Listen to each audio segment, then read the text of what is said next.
வணக்கம் தலைவா, அனைவருக்கும் இனிய வணக்கம். இன்னைக்கு நம்ம இந்த ஒரு வீடியோவில் எதை பற்றி பார்க்க போகிறோம் அப்படின்னு பார்த்தீங்கன்னா, கூட்டுறவு வங்கி கடன் மற்றும் நகைக்கடன் வாங்கியவர்களுக்கு ஒரு குட் நியூஸ்.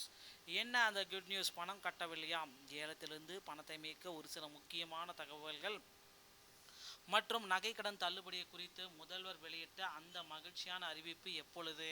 ஸோ இதை குறித்து இந்த ஒரு வீடியோவில் நம்ம முழுமையாக நம்ம பார்க்கலாம். நீங்கள் நம்முடைய சேனலை முதல் முறையாக பார்க்குறீங்க அப்படின்னு மறக்காம ஒரு சப்ஸ்கிரைப் பெல்ல கிளிக் பண்ணி வச்சுக்கோங்க. ஸோ நகைக்கடன் தள்ளுபடி தமிழகத்தில் முதல்வர் விஜய் அவர்கள் தேர்தல் வாக்குறுதிகளில் குறிப்பிடவில்லை என்றாலும் நகைக்கடன் தள்ளுபடியை குறித்த மாபெரும் அறிவிப்பை விரைவில் வெளியிட இருக்காருங்க. ஸோ கிட்டத்தட்ட நிறைய பீப்புள்ஸுக்கு இந்த நகைக்கடன் தள்ளுபடி முழுமையாக ஆதாரத்தோடு விளக்குற விதமாக இந்த நகைக்கடன் தள்ளுபடி இருக்கும் அப்படின்றத எதிர்பார்க்கலாம். ஸோ நிச்சயமாக நகைக்கடன் தள்ளுபடிக்கு உண்டான ஒரு பெரிய அரசாணை வெளியிட போகிறாங்க. ஸோ எப்படி இருக்கும் அந்த அரசாணை அப்படின்னு பார்த்தீங்கன்னா, நிறைய பீப்புள்ஸ் பார்த்தீங்கன்னா சென்ற ஆட்சியில் நிறைய ரெஸ்ட்ரிக்ஷன் போட்டு தள்ளுபடி கொடுக்கறதுக்கு ரெஸ்ட்ரிக்ஷன் போட்டாங்க. ஆனால் இந்த ஆட்சியில் பார்த்தீங்கன்னா முதல்வர் விஜய் அவர்கள் அந்த ரெஸ்ட்ரிக்ஷனை கொஞ்சம் தளர்த்த போகிறாருங்க. ஸோ அனைவருக்குமே, அதாவது 5 சவரனுக்குள்ளே வச்சுருக்க அனைத்து மக்களுக்குமே நகைக்கடன் தள்ளுபடி, வீட்டுக்கு ஒருத்தருக்கு மட்டுமே தள்ளுபடி கொடுக்க போகிறதாகவும் தகவல்கள் சொல்லியிருக்காங்க. அவசர காலத்தில் கை கொடுத்து உதவக்கூடிய கூட்டுறவு வங்கிகளில் வாங்கிய நகைக்கடனை திருப்பி செலுத்துவதற்கான காலக்கெடு என்னென்ன வழிகளை பணத்தில் செலுத்தலாம் அப்படின்ற மாதிரி தகவல்களை குறிப்பிட்டிருக்காங்க. ஒருவேளை பணம் கட்ட தவறினால் ஏலத்திற்கு செல்லும் நகை எப்படி மீட்பது குறித்தும் அறிந்து கொள்வது அவசியம்.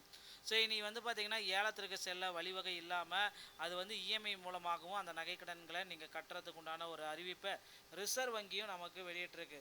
தொடர்ந்து பார்த்தீங்கன்னா அந்த நகை கடன் தள்ளுபடியை குறித்து ஒரு மிகப்பெரிய ஒரு அப்டேட் பார்த்தீங்கன்னா இன்னும் ஒரு சில தினங்களில் நமக்கு கிடைத்து விடும் அப்படின்றத எதிர்பார்க்கலாங்க. ஸோ நிறைய பீப்புள்ஸ் பார்த்தீங்க அப்படின்னா நகைக்கடன் தள்ளுபடியை குறித்த சில முக்கியமான தகவல்களை தினசரி அப்டேட் பண்ணிகிட்டு இருக்காங்க. ஸோ நகைக்கடன் தள்ளுபடி யாருக்கு கிடைக்கும், யாருக்கு கிடைக்காது, இதை நீங்கள் தெரிஞ்சுக்க வேண்டிய அவசரத்தில் இருக்கீங்க. ஸோ நகைக்கடன் தள்ளுபடி அப்படின்றது பார்த்தீங்கன்னா ஏழை எளிய மக்கள், என்பிஹெச்ஹெச், பிஹெச்ஹெச், ஏஏஒய் இந்த வகையான ரேஷன் கார்டு வைத்திருக்கக்கூடிய அனைத்து நபர்களுக்குமே நகைக்கடன் தள்ளுபடி முழுமையாக கிடைக்கும் அப்படின்றத எதிர்பார்க்கலாங்க.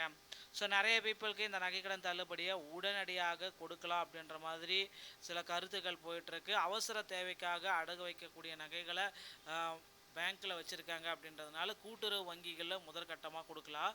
அதே போல் 12 வங்கிகளுக்கும் இந்த நகைக்கடன் தள்ளுபடியை கொடுக்கலாம். ஸோ 5 சவரன், அதாவது 40 கிராம், 1 கிராம் எக்ஸ்டெண்டாக போனால் கூட உங்களுக்கு நகைக்கடன் தள்ளுபடி அப்படின்றது கிடைக்க இனி வாய்ப்பே இல்லை அப்படின்ற மாதிரி தகவல்கள் வந்துட்டுருக்கு. ஸோ கண்டிப்பாக நகைக்கடன் தள்ளுபடியை பெறுவதற்கு இது ஒரு திறவுகோலாக இருக்கும். அதே மாதிரி பழைய தமிழ்நாடு அரசு குடும்ப ஓய்வூதியர்களுக்கும் இந்த நகைக்கடன் தள்ளுபடியை கொடுக்க போகிறாங்க. இலங்கை வாழ் தமிழர்களுக்கும் இந்த நகைக்கடன் தள்ளுபடி அப்படின்றது கிடைக்கும். ஸோ மற்றபடி நகைக்கடன் தள்ளுபடி கிடைக்காது அப்படின்னு பார்த்தீங்கன்னா அரசு ஊழியர்கள், கூட்டுறவுத்துறையில் பணியாற்றக்கூடிய ஊழியர்கள் மற்றும் அவர்தம் குடும்ப உறுப்பினர்களுக்கு இந்த நகைக்கடன் தள்ளுபடி அப்படின்றது கிடைக்க வாய்ப்புகே இல்லை.